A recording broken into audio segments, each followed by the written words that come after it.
The very first video we're going to show you is of Emma herself, returning to New York.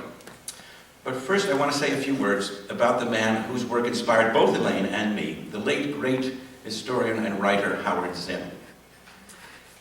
Roger Baldwin, founder of the American Civil Liberties Union, described the first time he heard Emma Goldman speak as a revelation. They became and remained lifelong friends. I could say just about the same thing about myself and Howard Zinn.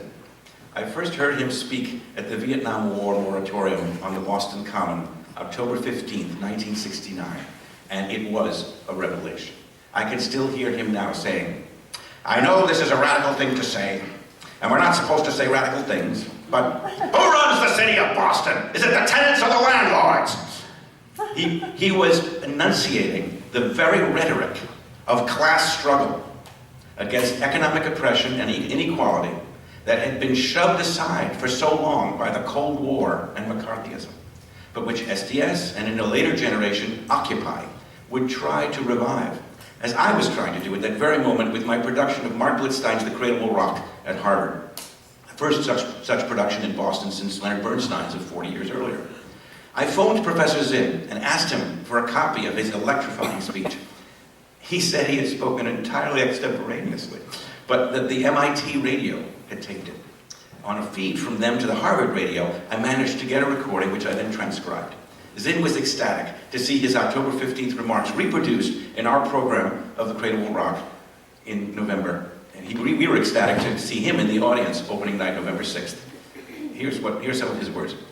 "The problem that people have all over this country and all over the world is to begin taking the power from the people who now have it and returning that power to large numbers of people suffering under it.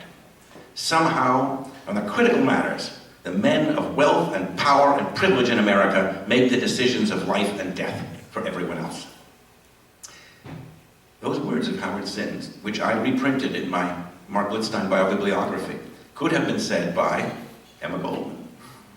So could his most famous words that continue to be quoted all over the world and are as current as the ongoing drone warfare. "No flag is large enough to cover the shame of killing innocent people."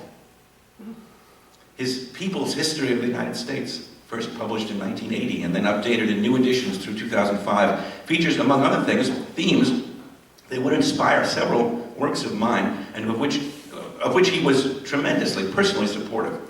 My 2001 completion of Mark Blitzstein's opera, Sacco and Vanzetti, which Howard Zinn helped enable by speaking at a 1995 National Opera Association Boston Convention Symposium on the opera, to which I had invited him. My 1992 New World, an opera about what Columbus did to the, quote, Indians, mentioned in the final edition of A People's History. And of course, Emma, a play he began in 1976, which was performed throughout the United States, England, where it was called Rebel in Paradise, borrowing the title from Richard Grinnin's 1963 pioneering work on Emma Goldman, so as not to be confused with Jane Austen's Emma, and Japan in Japanese.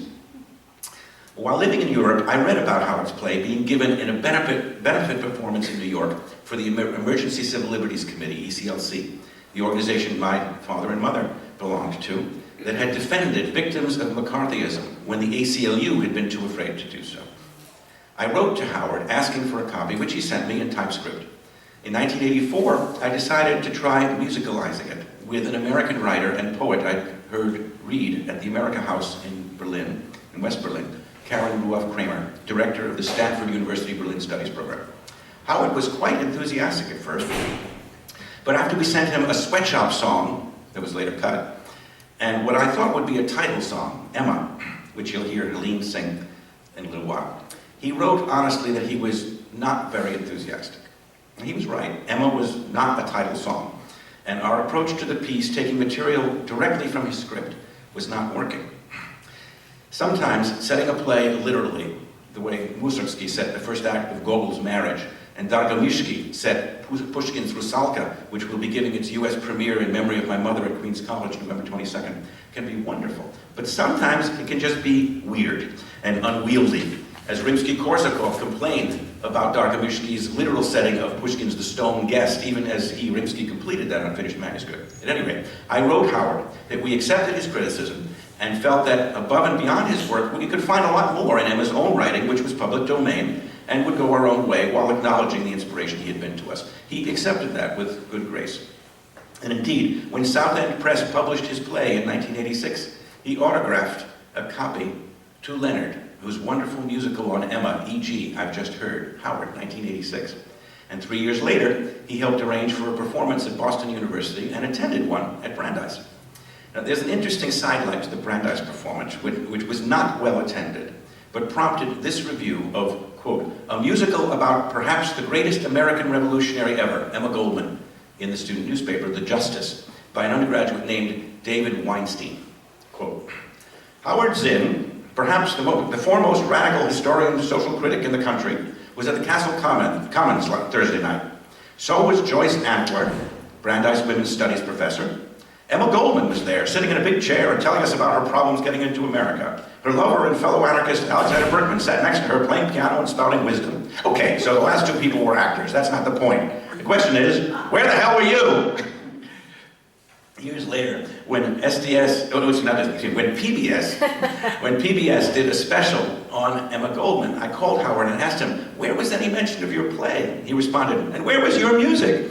But when we examined the credits, we found that the National Endowment for the Humanities had funded the program, and the name of the administrator in charge of that funding was none other than David Weinstein. Yes, he acknowledged in correspondence it had been our performance that had inspired him to fund that project. So you see, you never know how much impact even small events can have.